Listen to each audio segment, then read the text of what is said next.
तो गाइस जैसे टूथपेस्ट को कहते हैं कोलगेट और नूडल को मैगी कहते हैं, वैसे इंडिया में स्कूटी को कहते हैं एक्टिवा। इस वीडियो में मैं आपके लिए लेके आया हूँ एक्टिवा BS6 E20 का पूरा रिव्यू। ऐसा क्या इस स्कूटी को इंडिया का नंबर 1 मोस्ट सेलिंग स्कूटी बनाता है और क्या इसमें कोई कमियां भी है। तो आगे बढ़ने से पहले वीडियो को लाइक कर देना और चैनल को सब्सक्राइब कर देना। अगर ये स्कूटी लेना चाहते हो या ले चुके हो तो इस वीडियो को स्किप मत करना, क्योंकि ये वीडियो हो सकता है आपकी हेल्प कर दे। तो सबसे पहले बात करते हैं कुछ इसकी फिजिकल एक्सपेक्ट की। तो इसमें जो टायर मिलते हैं वो दोनों के दोनों सीट मेटल व्हील है। फिलहाल इसमें 5 वेरिएंट आते हैं लगभग, तो ये सबसे स्टैंडर्ड जो सबसे नीचे वाला वेरिएंट है, ये फिलहाल वो वेरिएंट है। तो इसके आगे 90/90 सेक्शन के टायर्स है। आगे 12 इंच का है, पीछे 90/100 का है जो 10 इंच का है। तो आगे 12 इंच और पीछे 10 इंच के टायर्स में मिलते हैं। जुपिटर वगैरह पानी पे बिल्कुल ईजिली फिसल जाती है ना, ये उतनी नहीं फिसलती है, रोड पे थोड़ा सा ग्रिप अच्छा बना के रखती है। और इंजन की बात करें तो यार होंडा का इंजन है, तो इसके ऊपर तो बोलने की ज़रूरत है ही नहीं कुछ। होंडा मतलब रिलायबिलिटी। तो इसके अंदर 109.5 सीसी का इंजन मिलता है, 109 सीसी का। तो रिलायबिलिटी के मामले में तो इसका कोई भी जवाब नहीं है। ये आप लद्दाख लेके जाओ, इसको आप पहाड़ों पे लेके जाओ, ये आपको हर जगह कहीं भी धोखा नहीं देने वाली। एक्टिवा का मेन एक इंजन ही है जो इसको इतने टाइम से नंबर 1 पे रखे हुआ है कि ये बिल्कुल लो मेंटेनेंस इंजन होता है और हाई रिलायबिलिटी इंजन होता है।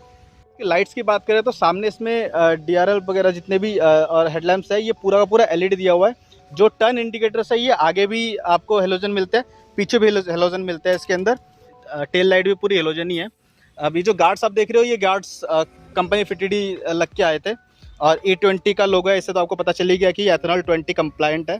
तो BS6 के बाद जो इसको BS6.2 कहते हैं, अब BS7 भी आ गया है, तो इट्स अ डिफरेंट स्टोरी। अगर एग्जॉस्ट की बात करें तो एग्जॉस्ट तो शुरू से ही एक ही जैसा देता है। यहाँ पे छोटा सा इंजन गार्ड भी लगा हुआ है, सॉरी एग्जॉस्ट गार्ड भी लगा हुआ है। और स्कूटी में इस रेंज में सभी में फ़ैन कूल्ड इंजन आता है। तो ये इसका फ़ैन है, जब चालू होता है तो ये घूमना चालू करता है और इसके इंजन को टाइम टाइम पे ठंडा रखता है। अब एक काम जो होंडा ने बहुत टाइम बाद इम्प्रोवाइज़ किया है कि जो आपको पेट्रोल का जो टैंक था उसको एक्सेस करने के लिए आपको पहले उठना पड़ता था, सीट उठानी पड़ती थी। अब इन्होंने ये चीज़ को इम्प्रोवाइज़ करके पीछे ले आए हैं। थोड़ा सा काम अभी मैनुअली रह गया है, तो उसको एक्सेस करने के लिए पहले आपको ऑन से एक नीचे जो पॉइंट है यहाँ पे आपको दिख रहा होगा फ्यूल एंड सीट का, तो इस पे लाके अब आप फ्यूल और सीट दोनों का एक्सेस कर सकते हो। तो सीट का दिखा देता हूँ पहले। सीट को अगर प्रेस करते हैं तो सीट खुलती है। ये 20-21 लीटर का कंपार्टमेंट है, पर इसमें थोड़ा सा डेप्थ है, तो यहाँ पे आपको फुल फेस हेलमेट आराम से आ जाता है। जुपिटर में फुल फेस हेलमेट नहीं आ पाता, हाफ ही रख पाते हैं। अब अगर टैंक एक्सेस करना है तो उसके लिए आपको फ्यूल वाला जो बटन है इसको प्रेस करना है, तो आपका ये फ्यूल पॉप आउट हो जाता है। अब इसका जो फ्लैप है यही पॉप आउट होता है। जो आपको अंदर का ये ढक्कन है इसको अभी भी हाथ से एक्सेस करना पड़ेगा, पर वो पेट्रोल पंप वाला कर देता है। स्टिल पहले से थोड़ा कन्वीनियंट हो गया है, आपको सीट नहीं उठानी पड़ती है, आप सामने से ही एक्सेस कर सकते हो इसको। ढक्कन खुल जाता है और यहीं से डायरेक्ट पेट्रोल डल जाता है। जुपिटर में फिलहाल शुरू से ही यहाँ पे दिया हुआ है, तो जुपिटर में थोड़ी सी एक अच्छी चीज़ थी, यहाँ पे आधा मैनुअल काम रह गया है, पर पहले से तो ये अभी भी बहुत ज़्यादा अच्छा हो गया है। अब बात करते हैं इसके कंसोल की। तो ये सबसे बेस वेरिएंट है, तो इसमें सब कुछ एनालॉग आता है। तो यहाँ पे स्पीडोमीटर 120 की टॉप स्पीड दी हुई है, तो 95 तक तो ये स्टार्टिंग में जाती है, बाद में शायद थोड़ी सी कम हो जाती हो। और यहाँ पे इसका किलोमीटर का है ओडोमीटर, और यहाँ पे फ्यूल। इसके अलावा मीटर में और कुछ नहीं है। यहाँ पे फिलहाल एक इंजन चेक लाइट है, पासिंग लाइट है, और फ्यूल का एक आध लाइट है कहीं और जलता है। हाँ ये रहा फ्यूल का, जब फ्यूल लो हो जाती है तो यहाँ पे ये जलता है। अब जो ऑन करने का यहाँ पे सिंगल में किल स्विच दिया हुआ है, तो यहाँ पे यही किल स्विच है, चालू करने के लिए यहीं से डायरेक्ट चालू हो जाता है। और बिल्कुल साइलेंट है, तो मैंने भी स्टार्ट किया तो बिल्कुल भी आवाज़ नहीं करता ये, मतलब मेरी जुपिटर भी इससे ज़्यादा आवाज़ करती है, बिल्कुल साइलेंट स्टार्ट होती है। इस साइड अगर आते हैं तो इस साइड आपको ये हाई बीम, ये लो बीम और ये पासिंग मिल जाती है। ये है इसका इंडिकेटर, ये है इसका हॉर्न। सामने तो यहाँ कुछ नहीं है, बाकी फ्यूल का आपको मैं दिखाया था। फ्यूल और सीट यहाँ खुलती है, ऑन ऑफ और लॉक यहीं पे होता है। अब यहाँ पे एक चीज़ है, ये पता नहीं शुरू से क्यों देते हैं, ये बिल्कुल फालतू ही लगता है मुझे। और 2 चीज़ें, यहाँ पे एक छोटा सा हुक मिलता है आपको, ये 5 किलो का कैपेसिटी रखता है। और यहाँ पे भी एक मिलता है, यहाँ भी आप सब कुछ जैसे टमाटर, आलू वगैरह, तो आप यहाँ पे लटका के यहाँ रख सकते हो, तो ये खिसकेगी नहीं इधर उधर, यहीं पे बंदी रहती है। तो ये 2 लॉक आपको मिल जाते हैं।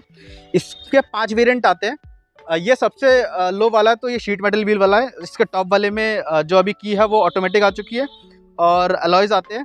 और यहाँ पे उसमें एक बॉटल होल्डर भी होता है, जो कि जुपिटर में बेस वेरिएंट से दिया जाता है, पर इसमें आपको थोड़े से ऊपर मॉडल में मिलता है।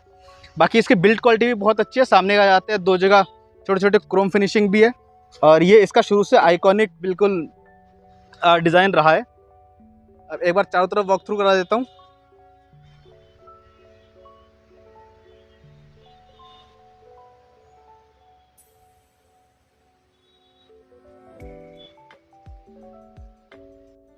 अब बात करते हैं थोड़ी कैजुअल बातें। लगभग इसका जो एक्स शोरूम प्राइस है, ये बेस वेरिएंट है, तो इसका पड़ता है 74,000। तो 10,000 RTO, सॉरी 5,000 RTO, 5,000 इंश्योरेंस मिला के 88,000 का ये ऑन रोड पड़ता है। ये बेस वेरिएंट है। इसके ऊपर वाले वेरिएंट इससे ऊपर भी जाते हैं। अब इसके बेस वेरिएंट में ये है कि आपको शीट मेटल भी मिलता है। इसके साथ के जो कंपेटिटर है, इसका मेन कंपेटिटर है जुपिटर, उसमें आपको इसके बदले अलॉय भी मिल जाता है। शीट मेटल व्हील का एक अलग से वेरिएंट है उसमें। उसके ऊपर स्टैंडर्ड और उसके ऊपर जितने भी मॉडल है सब में अलॉयज मिलते हैं। इसमें आपको अलॉयज जाने के लिए एक स्पेशल जो सबसे टॉप मॉडल है आपको वो लेना पड़ेगा। इसके अलावा इस स्कूटी में और बाकी सारी स्कूटी में जो मेन चीज़ है वो इसका इंजन। मैं सही बता रहा हूँ, मैं जुपिटर ऑन करता हूँ काफ़ी टाइम से, ऑलमोस्ट 2 साल होने वाला है। 2 के अलावा अगर मैं तीसरा इंसान उसमें बिठा लूँ ना, तो उसमें ऐसा लगता है गाड़ी चल नहीं रही है, गाड़ी खींच रही है खुद को। एक्टिवा में हालांकि ऐसा नहीं है, यहाँ पे एक जने बैठो 2 जना बैठो, गाड़ी बिल्कुल स्मूथ रहती है। इंजन पर बिल्कुल भी स्ट्रेस नहीं पड़ता है।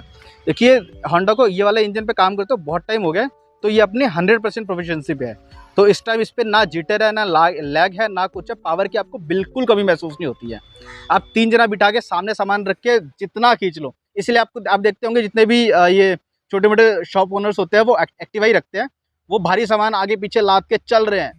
एक्टिव स्कूटी को कोई नुकसान नहीं पहुंचता। और इसकी एज भी नॉर्मली बाकी स्कूटी से थोड़ी लंबी होती है। फिलहाल ये इसके 6 महीने हो चुके हैं। ये चली थोड़ी कम है, गली गली में चलती है। तो 1500 किलोमीटर के आसपास चली है। अभी ऑडोमीटर दिखा देता हूँ मैं एक बार। ये देखो पूरे 1500 किलोमीटर, सॉरी हाँ ये 1500 किलोमीटर चली, तो दिख रहा होगा है ना। ये पूरे 1500 किलोमीटर चल गई है अब तक। तो इसकी एक ही सर्विस, हाँ एक सर्विस हुई है। सर्विस कोस्ट भी इसका बहुत मिनिमल आता है। जुपिटर से इसका जो सर्विस इंटरवल है वो थोड़ा लंबा है, तो इसको थोड़े बाद में सर्विस कराना पड़ता है। जुपिटर को हर 2-2.5 किलोमीटर सर्विस की जरूरत पड़ती है। ब्रेकिंग की बात करें तो इसका ब्रेकिंग, इंजन ब्रेकिंग जुपिटर से थोड़ी सी हल्की कम है, पर इसकी जो ब्रेक है बाकी वो अभी भी कॉम्बो ब्रेकिंग सिस्टम के साथ ही आता है। लेफ्ट में सिर्फ आगे वाला, लेफ्ट में कॉम्बो है, राइट में आगे वाला है।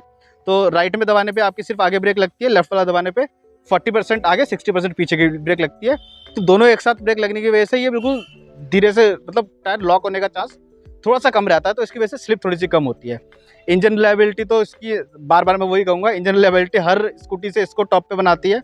फीचर्स इसमें थोड़े से कम हो सकते हैं जुपिटर से, बाकी बिल्ड क्वालिटी हो गई, बाकी हर जितनी भी चीज़ें होती हैं उन सब में एक्टिवा हमेशा से ऊपर रहती है। अगर फ्यूल इकोनॉमी की बात करें तो इसको ऑन रोड ऑलमोस्ट, मतलब हाईवे में 50 की देती है, गली में 45 की एवरेज देती है। जुपिटर हालांकि इससे थोड़ी सी ज़्यादा देती है, पर उसमें पावर हल्का सा कम है, इससे पावर ज़्यादा है। इसकी वजह से 50 की एवरेज आपको मिल जाती है। पर 50 की एवरेज भी आपको बिल्कुल ऐसा नहीं लगता है कि यार गाड़ी थोड़ी धीरे चल रही है। इसमें पावर का बिल्कुल भी लैग आपको फील नहीं होता है। आप जितनी तेज़ चलाना चाहो गाड़ी, जितना लंबा चलाना चाहो। और फिलहाल पुराने जो मॉडल थे उसको, स्कूटी को एक बात थी कि उसको 100 किलोमीटर के आसपास पे आपको ठंडा करना पड़ता था, पर इन स्कूटियों को आप बड़े आराम से 150 किलोमीटर तक भी खींच सकते हो। तो लॉन्ग राइड के लिए भी एक तरह से थोड़ा सा ठीक हो जाता है। एक बार इंडिकेटर वगैरह आपको जला के दिखा देता हूँ। ये देखिए, ये इसके हेलोजन और इसमें डीएल भी जल रहा है। ये देखो हाई बीम भी दिखाता हूँ। ये इसका हाई बीम है, ये इंडिकेटर और ये लेफ्ट इंडिकेटर। पीछे की तरफ से अगर देखें तो ये लेफ्ट इंडिकेटर, विजिबिलिटी अच्छी है।